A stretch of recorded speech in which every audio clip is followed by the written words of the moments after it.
कहानी का नाम है डरपोक पत्थर। बहुत पहले की बात है। एक गांव में संपत नाम का एक शिल्पकार था।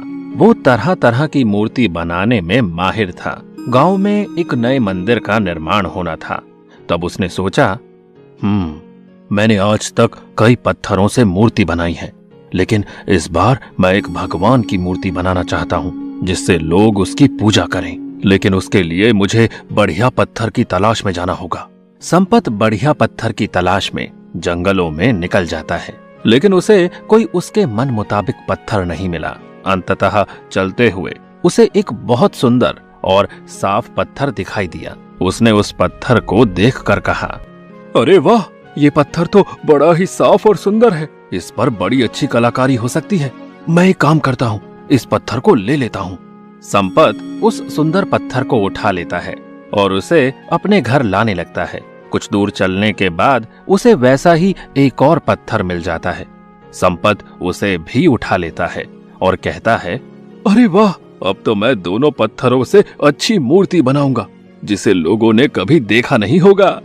ये कहकर संपत दोनों पत्थर लेकर घर आ जाता है और उन पत्थरों पर शिल्पकारी करने के लिए अपने औजार निकालकर उसने जैसे ही पत्थर पर चोट की, वैसे ही संपत को किसी के रोने की आवाज आई।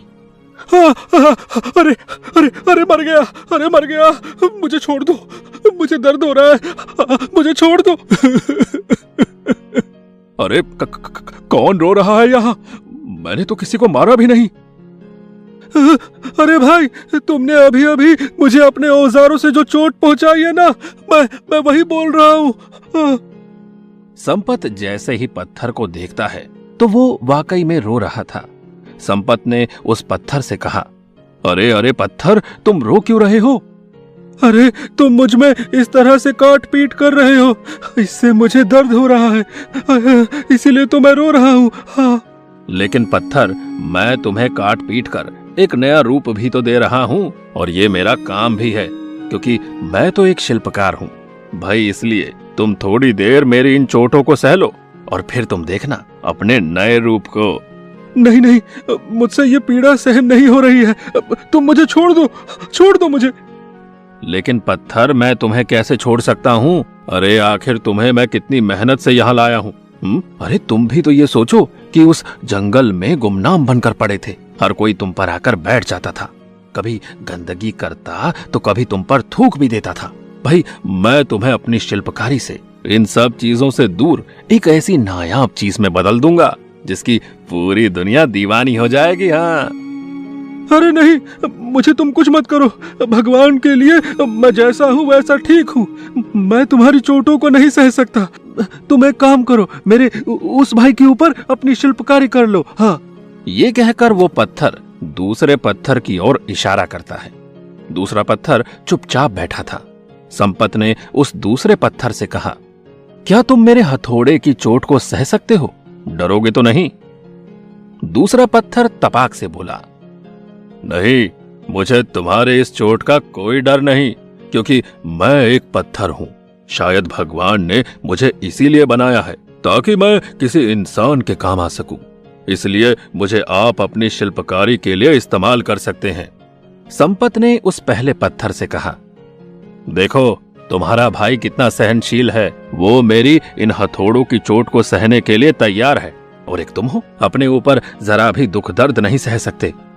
वो पहला पत्थर हंसकर बोला, अरे ये तो पागल है, इसे दुनियादारी का ज्ञान है ही कहाँ है? जब इसके पीठ पर आपके ये भारी भरकम हथौड़े पड़ेंगे ना, तब इसकी हिम्मत धरी की धरी रह जाएगी। हाँ। उस पहले पत्थर को हंसते देख दूसरा पत्थर चुप हो जाता है और संपत से कहता है, अरे आप उसकी बात मत सुनिए। आप मुझ पर अपनी शिल्पकारी कर सकते हैं, मैं उफ तक नहीं करूंगा। संपत ने लगातार दिन रात उस दूसरे पत्थर पर अपनी पूरी ताकत लगाकर उसे एक बहुत ही सुंदर भगवान की मूर्ति में बदल दिया। वो मूर्ति इतनी सुंदर थी कि उस पर से नजर नहीं हट रही थी, और वो पत्थर भी अपने आप को देखकर कहता है, अरे तुमने तो मेरा पूरा रूप ही बदल दिया। मुझे यकीन ही नहीं हो रहा है कि ये मैं हूँ। अरे तुमने अपने ऊपर आए कष्टों को सहा है, इसीलिए तो आज तुम्हें ये एक नायाब रूप मिला है।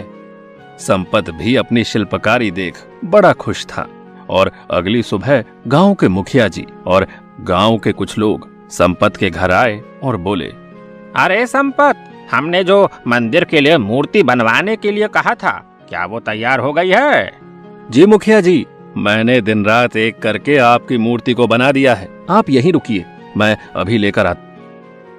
संपत अपने कमरे में जाता है और उस दूसरे पत्थर से बनी मूर्ति को लेकर आता है, जिसे देख मुखिया जी खुश होकर कहते हैं, अरे वाह संपत, तुमने तो मेरी सोच से ज्यादा अच्छी भगवान की मूर्ति बना दी। भाई मैं तुमसे बड़ा प्रसन्न हूँ। मैं तुम्हें इस काम के लिए मंदिर के उद्घाटन पर सम्मानित करूँगा। संपत मुखिया जी की ये बात सुनकर खुश होता है। तभी गांव के बूढ़े काका कहते हैं, अरे मुखिया जी, ये मूर्ति तो ले लिया आपने, लेकिन मंदिर में कोई पूजा पाठ करने आएगा या नारियल फोड़ने आएगा तो उसके लिए एक पत्थर और भी तो होना चाहिए ना। अरे हाँ, ये तो मैंने सोचा ही नहीं। अरे संपत, तुम्हारे पास कोई दूसरा पत्थर है क्या जो मंदिर में रखने योग्य हो? अरे हाँ, जी हाँ मुखिया जी, एक पत्थर है। आप यहीं रुकिए, मैं अभी लेकर आता हूँ।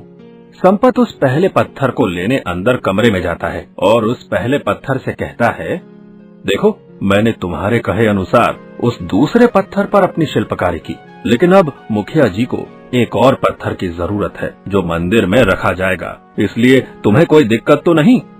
हाँ हाँ, क्यों नहीं, मैं तैयार हूँ जाने को। कम से कम वहाँ तुम्हारी नजर से तो बचा रहूंगा। भाई, किसी दिन तुम्हारा मन बदल गया ना, तो तुम फिर अपना हथौड़ा लेकर मुझे पीटने लगोगे, इसीलिए मुझे वहीं पर भेज दो। कम से कम अपने भाई के हाल को तो देखता रहूंगा। हाँ। संपत उस पहले पत्थर को ले जाकर मुखिया जी को दे देता है। मुखिया जी उस पत्थर को ले जाकर मंदिर में उसी मूर्ति के सामने रख देते हैं। अब गांव के सभी लोग जब भी पूजा करने आते तो भगवान बने पत्थर पर फूल, माला, दूध, मिठाई आदि चढ़ाते, और जब नारियल चढ़ाने की बारी आती तो नारियल उसी पत्थर पर दे मारते, जिससे वो पत्थर बड़ा रोता। एक दिन की बात है, जब मंदिर में कोई नहीं था, तब उस पत्थर ने मूर्ति बने पत्थर से कहा, अरे यार, तुम तो बड़े मजे से हो। लोग तुम्हारी तो पूजा कर रहे हैं और यहाँ तक कि दूध भी चढ़ा रहे हैं, लेकिन मेरी पूजा करना तो दूर, मुझ पर तो नारियल से मार रहे हैं। ऐसा लगता है कि मेरी किस्मत में पिटना ही लिखा है। हाँ। उस पत्थर की ये बात सुनकर मूर्ति बने पत्थर ने कहा, जब शिल्पकार तुम पर कारीगरी कर रहा था तब तुम्हें दर्द हो रहा था, और उसी दर्द के कारण तुमने वो रास्ता चुना जो सरल और आराम का था। अगर तुम उस दिन उस शिल्पकार को नहीं रोकते ना, तो शायद आज तुम मेरी जगह होते और मैं तुम्हारी जगह, लेकिन तुमने उसे रोक दिया और उसी कारण कष्ट और दुख ही उठा रहे हो। मूर्ति बने पत्थर की बात उस दूसरे पत्थर को समझ आ जाती है और वो रोते हुए कहता है, मैं तुम्हारी बात समझ गया और जान गया हूँ कि जो भी इंसान कठिन परिस्थिति में डर कर अपना रास्ता नहीं बदलता, वो हमेशा ही सम्मान पाता है, और जो डर के कारण अपना रास्ता बदल लेता है, उसे हमेशा ही कष्ट और दर्द भोगना ही पड़ता है। लेकिन भाई, मेरे साथ ऐसा कब तक होगा? आखिर कब तक मैं इस तिरस्कार का सामना करूंगा? तब उस मूर्ति बने पत्थर ने बहुत बड़ी बात कही, जिसे आज अगर हम अपने जीवन में उतार ले तो शायद हम कभी भी दुखी ना हो। उसने कहा, देखो, अगर तुम्हारे अंदर सब्र करने की शक्ति है तो तुम्हें इस सवाल का जवाब जरूर मिल जाएगा, क्योंकि सब्र एक ऐसी सवारी है जो कभी भी अपने सवार को गिरने नहीं देती। उस दूसरे पत्थर ने उस मूर्ति बने पत्थर की बात मान ली और कुछ समय बाद उस मंदिर में चमत्कार होने लगे और सभी लोग उस मंदिर में जब भी नारियल चढ़ाने आते तो वो उस नारियल के पानी को पत्थर के चारों ओर घुमाते और प्रसाद में जो भोग बचता उसे उसी पत्थर पर रखकर माथा भी टेकते और उसके भी पैर छूते। ये देख वो दूसरा पत्थर भी बहुत खुश होता। दोस्तों, इस कहानी से हमें ये सीख मिलती है कि हमें कभी भी कठिन परिस्थितियों से घबराना नहीं चाहिए, बल्कि अपने ऊपर आ रही हर परेशानी को हंसते हंसते सहना चाहिए, क्योंकि दुख के बाद सुख आना तय है।